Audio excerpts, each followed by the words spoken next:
L'idée de genèse de l'AMCOMET, de la conférence des ministres en charge de la météorologie, était une idée qui a été partagée avec plusieurs directeurs de services météorologiques africains, et surtout dans la dernière réunion du Conseil régional 1, qui regroupe les représentants permanents des services météorologiques auprès de l'Organisation météorologique mondiale.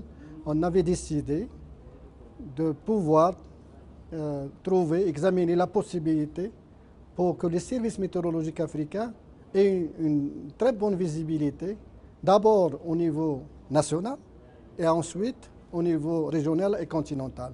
Et l'idée a bien mûri, et puis à la fin, on est arrivé à la constitution de cette AMCOMET.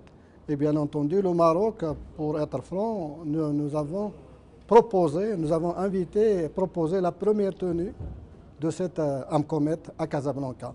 Bon, pour certaines considérations, tout ça, ça a été tenu à Nairobi. Et puis nous sommes tout à fait satisfaits de la première réunion qui s'est tenue à Nairobi à l'époque.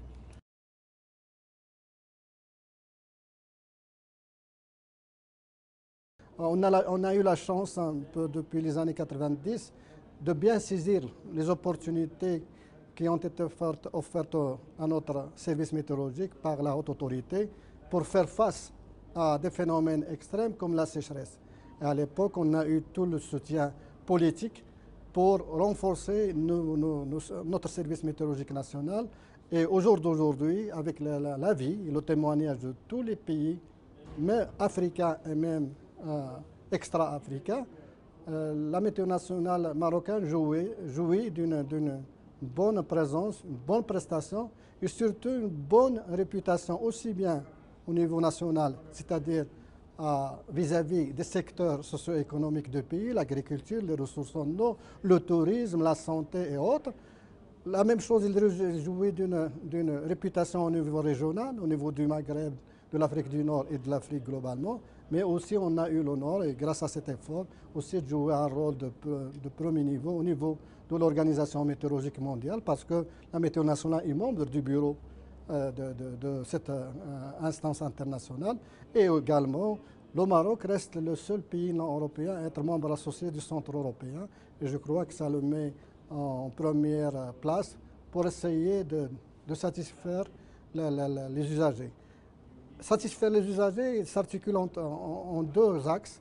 D'abord, comment sauver les personnes et les biens, c'est la mission de base. Et la deuxième chose, comment aider les secteurs socio-économiques. Les deux indicateurs éloquents pour les deux axes. D'abord, il faut compter quels sont les dégâts, comment l'évolution des dégâts au fil des années. Et alhamdoulilah, je crois qu'au jour d'aujourd'hui, au niveau du Maroc, je crois les statistiques relatives aux dégâts matériels et humains ont connu une décroissance, mais spectaculaire.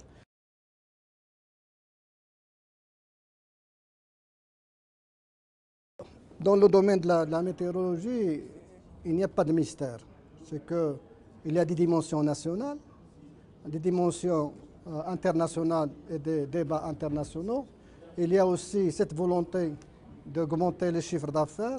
Et bien entendu, il y a aussi cette volonté pour les pays à améliorer leur visibilité. Il faut qu'on soit franc, c'est que c'est un service météorologique au niveau africain. Ils doivent bien se positionner déjà au niveau de leur pays. Et c'est pour cela, je crois, un des piliers, c'est comment élever, améliorer la visibilité politique et aussi la considération au niveau national. Parce que c'est à partir de ce moment-là que, aussi bien sur le plan renforcement des structures, renforcement des ressources humaines, renforcement des relations, renforcement des techniques de ce qu'on appelle le service delivery, de la fourniture de services, et bien entendu, autrement dit, dans le sens d'être utile, je crois que c'est ce qui est traité à travers tous ces piliers, ces 5 piliers. Et puis, bien sûr, nous avons un peu l'honneur d'être associés dans la préparation de cette stratégie. Bien entendu que nous considérons un très bon outil. Nous avons discuté ici à La Réunion, c'est surtout le plan de mise en œuvre, parce qu'il y a une différence entre la stratégie et le plan de mise en œuvre. Déjà parler du plan de mise en œuvre, ça veut dire Au jour d'aujourd'hui, au niveau de notre service, de notre continent, on va vers les réalisations, avec leurs indicateurs, avec des résultats escomptés. Et je crois que c'est ça important. Mais les résultats les plus escomptés vont être éloquents lorsqu'on aura 0 mort à cause des phénomènes météorologiques climatiques et quand les gens vont accuser un niveau de prospérité et de bien-être qui est honorable, en gérant mieux, en anticipant, en aidant les secteurs socio-économiques à tirer le maximum de profit des informations liées au climat.